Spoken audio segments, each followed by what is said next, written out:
Hello, students of class 8. I hope you all are in good health. Students, today we are going to read a very interesting story whose name is The Face on the Wall. Students, The Face on the Wall is a humorous short narrative story written by Edward Varel Lucas. It is a story which narrates a little man's skillful attempt in narrating a made up story about a mysterious face on a wall and its resemblance with the face of a rich real man. Students, I'm sure you must be knowing the meaning of a short story. Still then, here I want to brief you about short story, the meaning. Uh, Children, short story is a short fictional prose narrative which usually has a single plot, a single incident, and which deals with only a few characters. But we see that in other short stories, um, more than single plot and more than single incidents are also found. Uh, the present story, The Face on the Wall, is also uh, uh, containing more than one incident, but uh, it is the entire story revolves around one plot, that is the face on the wall, and this we find in the made up story which was narrated by one of the characters of the story. He is the little man. So let us see uh, about the author. If we take attention towards the author, uh, we can say this much, that Edward Varel Lucas was a prolific uh, and versatile, influential writer, a great poet, a great novelist, a well known publisher, and an influential editor. Besides, he was also a popular short story writer. He wrote several books which includes travelogues, guidebooks, essays, anthologies, and to the effect of this humorous story, uh, he also joined the staff of the humorous magazine named Punch in 1904. This magazine was very famous during the 1840s and 50s in London. He worked there for the rest of his life. Some of his best works are, to name a few, The Open Road is one among them. A Wanderer Inn is another best work of Lucas. Another famous story, Old Lamps for New, London Day by Day. These are some of the best works of this profound writer. The brief summary of the story, we get to see that the story begins at Dabney's house, and where a group of strangers, including the author Lucas, had gathered there and were having a discussion on the events which had no mysterious events which cannot be explained and which had no explanations. So on such events, they were having a discussion, they were having a talk. And one more thing, that among the strangers there was also another stranger or a person who was a little man with an anxious face, who was watching these strangers discussing, but he did not say anything. He was simply watching them very attentively without uttering a word. And suddenly, what happens that Dabney, who was among the group, who was in the group, he turned towards this little man and asks him if he could narrate. He asked the little man if he could narrate uh, any occurrence, any experience if he had regarding such mysterious events. Uh, on the request of the strangers over there, the little man agrees to narrate an occurrence which happened to him a few days ago and which very strangely completed itself that afternoon only. And uh, then he begins his story, which is a made up one, and at the end of his narration about the occurrences, he reveals a truth which which which is very surprising one. He says that whatever I narrated about the occurrences are only imaginary, are only made up. When he said this, the listeners, the strangers who were listening to him, they became very much surprised. And then what happened? An atmosphere of humor and fun pervaded the place. It was this. It is this humor that we see in this story, in this humorous story. And beside this humor, there are many other elements like suspense, romance, horror, and detective we find in this story. So, beside we also find the meticulous work of the author in bringing out those uh, story elements through the characters and the incident. Children, as usual, every story has a theme. So also, this short story has a theme, which, according to me, it is a theme of imagination and reality. We find this idea, this insight in this story. So, let us read and see uh, what the author has told. Regarding the title of the story, I will say that The Face on the Wall is quite an appropriate title, as the entire story revolves around the face on a wall and its resemblance with the face of a real man.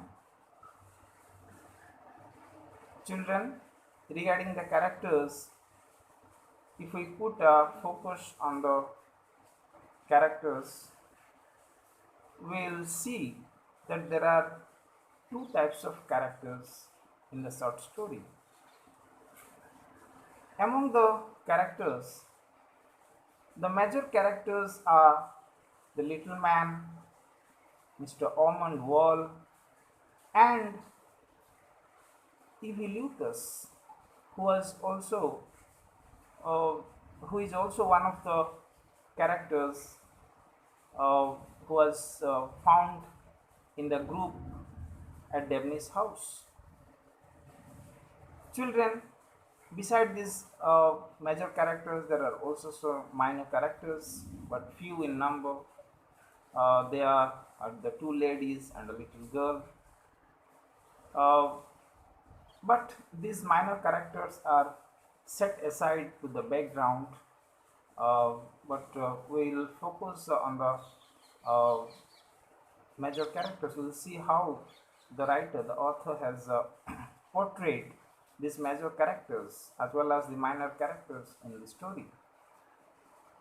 Regarding the setting of the story, uh, we can see that the short narrative story of Lucas uh, is set on an evening at Daphne's house. But the made up story, which was narrated by the little man, is set on various points of time and at several places, well known places of England, like Piccadilly, Charing Cross, Folkestone, and Boulogne. We also find another place, a well known place, the Great Ormond Street, where the little man was staying and where he found a mysterious face. Now, regarding the style of the story, if we see that the short story is written in the third person pattern of narration, and the narrative details are mingled with dialogues of the characters between the characters, and these dialogues makes the story lively and interesting.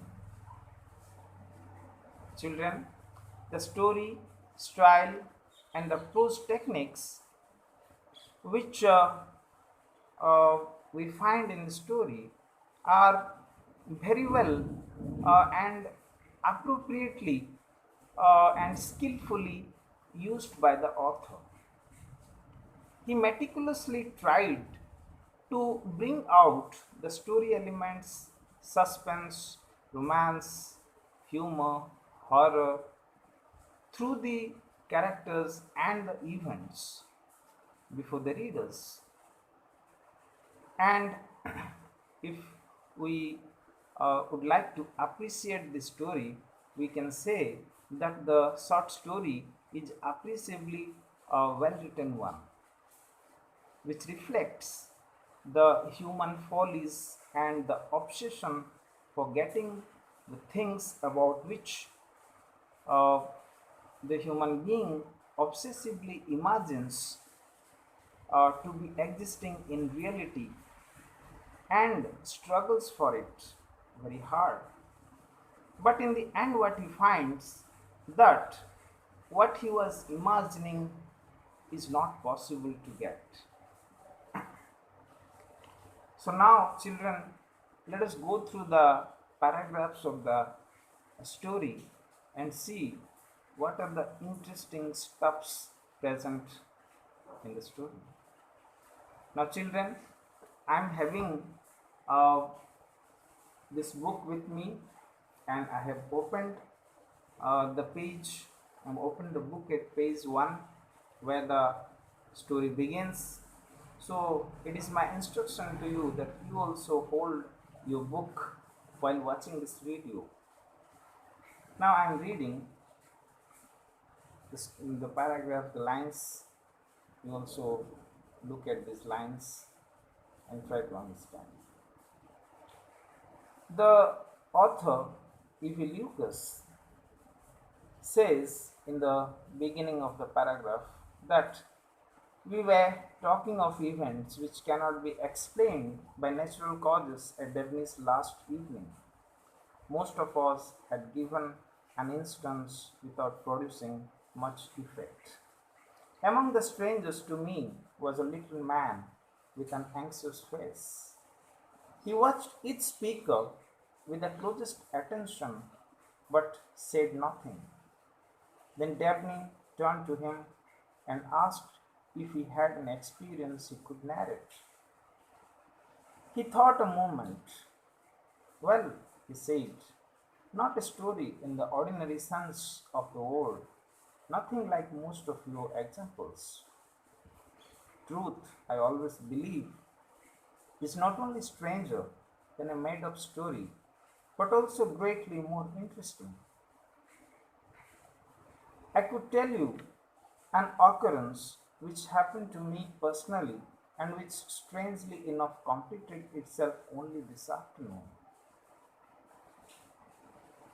Children, we see that the story begins on an evening at Dabney's house where a group of strangers, including the author Lucas, had gathered there and they were having a discussion on the events which are mysterious and which had no explanations to explain. And among these strangers, there was also a little man with an anxious face. He was watching the other people over there very attentively and very carefully without speaking a word.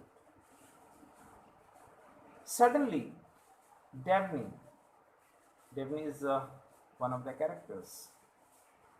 So Dabney suddenly turns towards this little man and asks him if he had if he has any experience or if he has any story to tell regarding the mysterious events.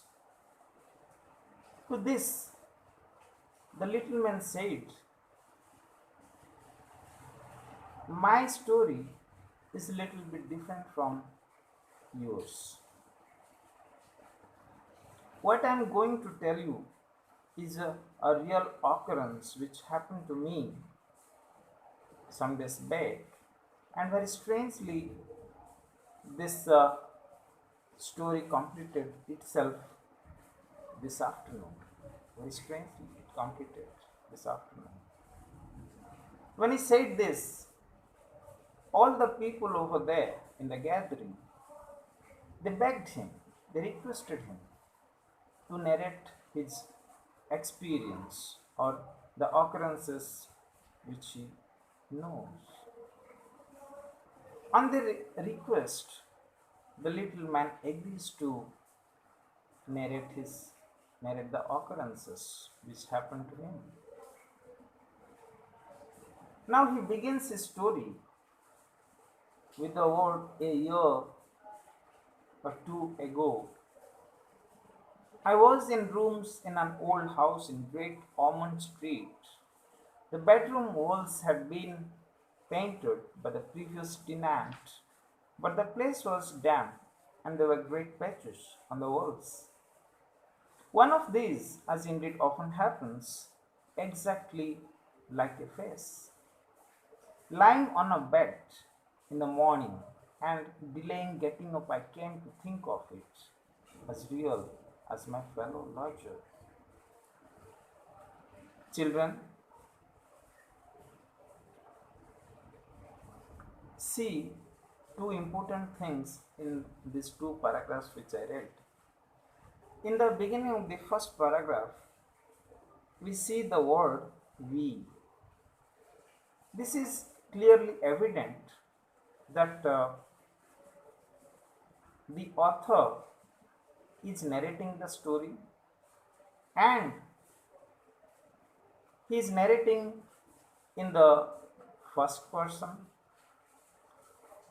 But what we see that at some places the author has narrated in the third person pattern, and in the other paragraph which I read just now, which was narrated by the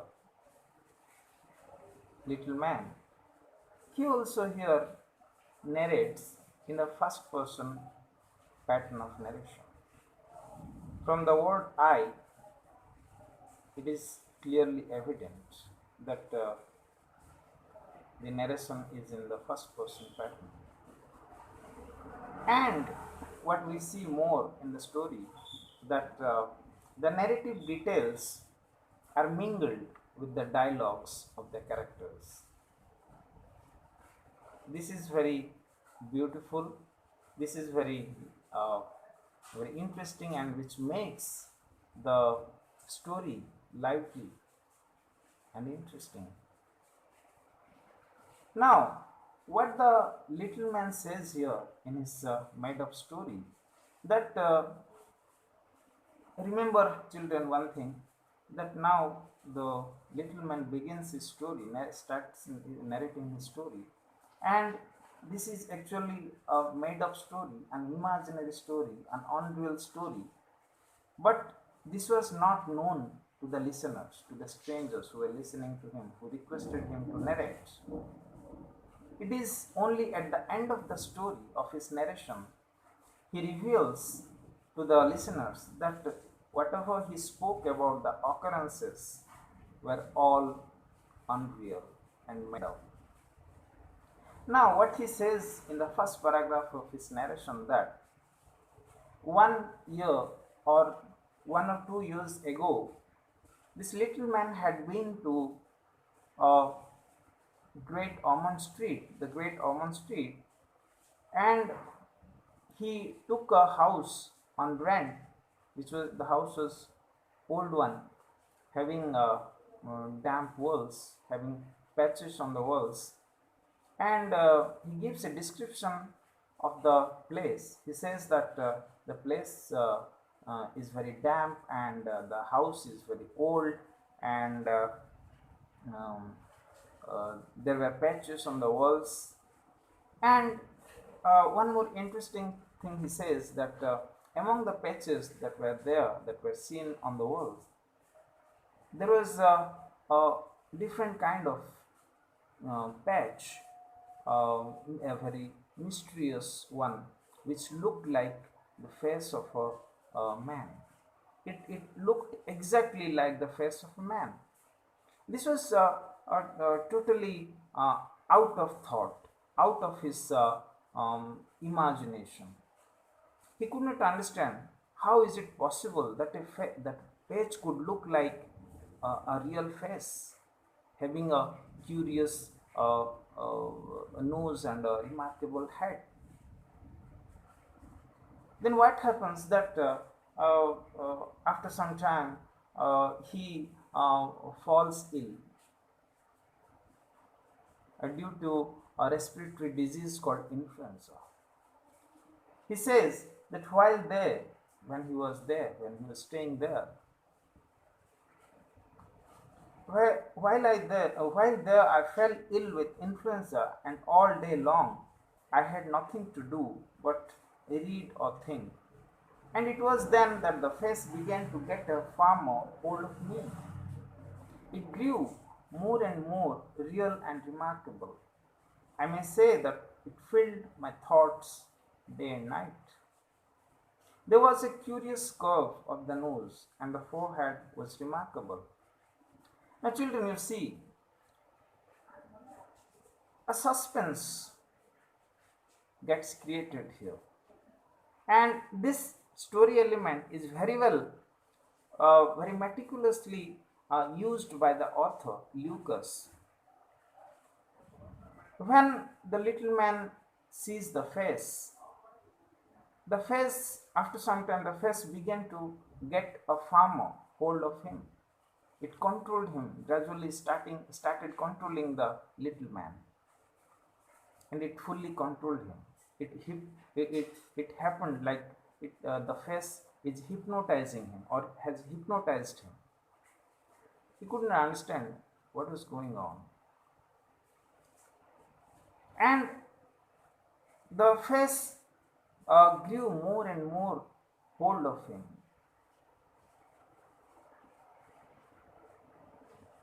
With the face looked more real and remarkable. He could not think anything else except about the face. He started to think about this face day and night. The thought of the face filled the little man's head, and when this little man was recovered from the illness, he finds that still the face, the mysterious face, controls him, captivating him. He says, "Well, I got better, but the face still controlled me. Found myself searching the streets for one like it. Somewhere I was convinced the real man must exist, and him I must meet. I often went to places where people gather in large numbers, political meetings, football matches, railway stations, but all in vain. Children, the little man, when he recovers from illness, from the disease influenza, he becomes normal and active. But the thought of the face still captivating him, and it gives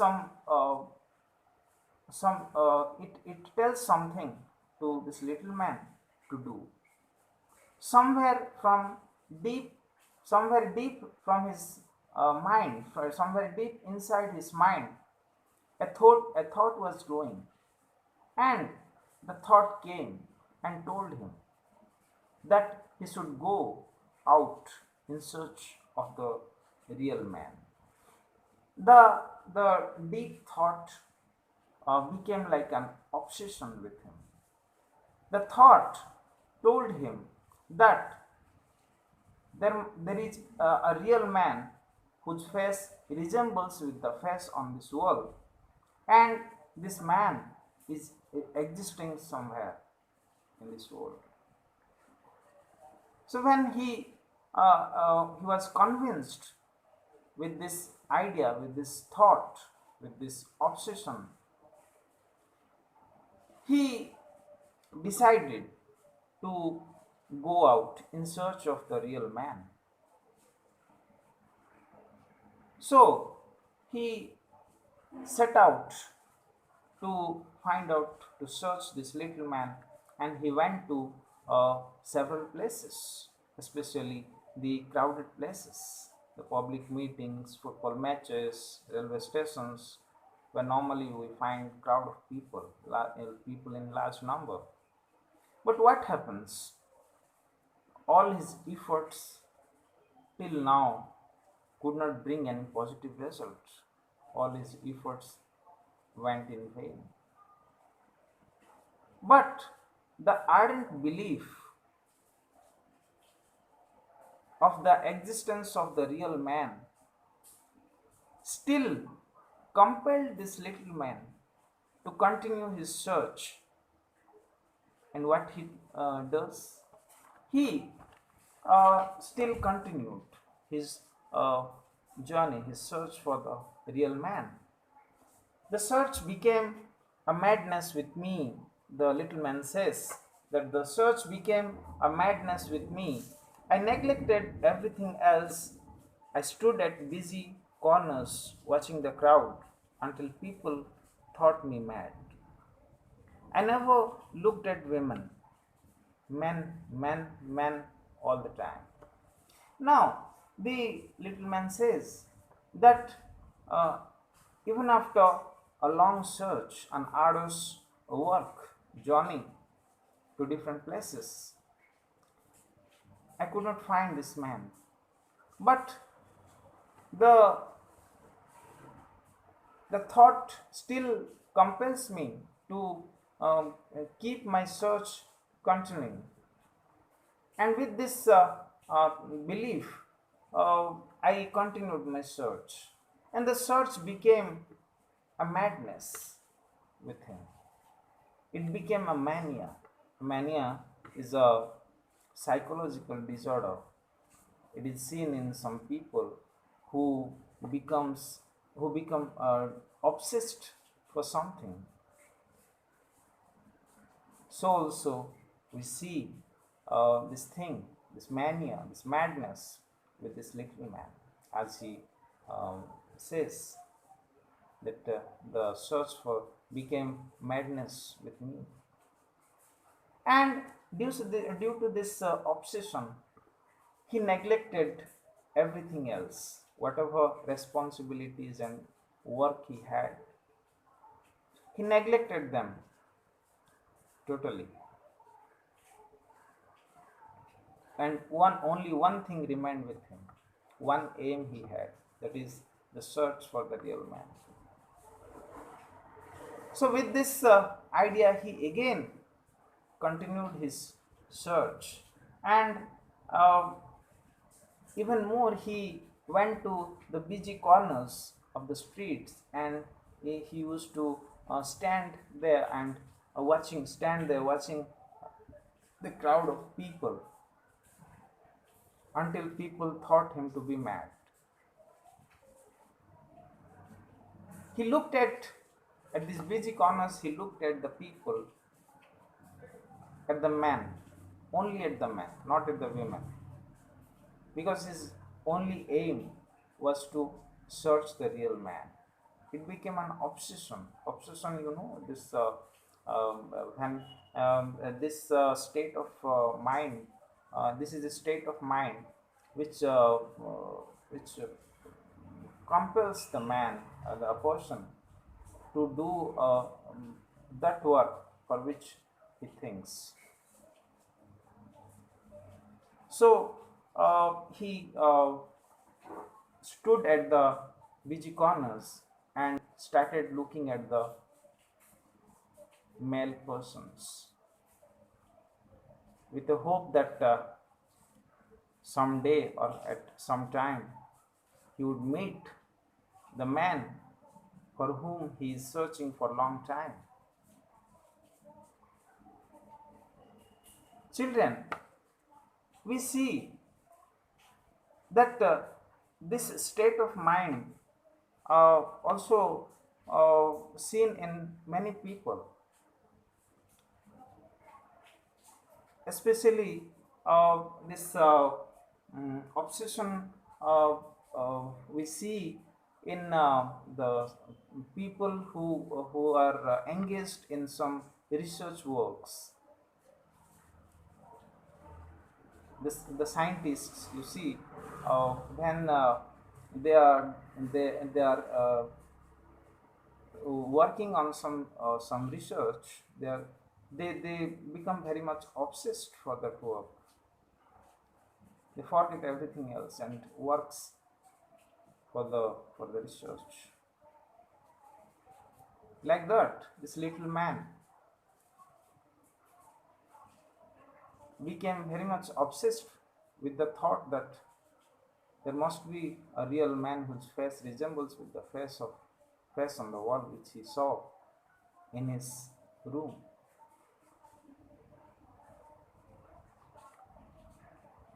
Children, here I want to stop my teaching for today. We will meet next week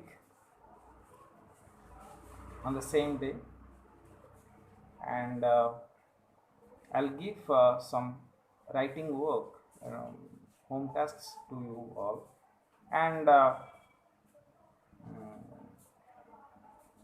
you do the works that I will give, and keep them ready so that when our school get open, we'll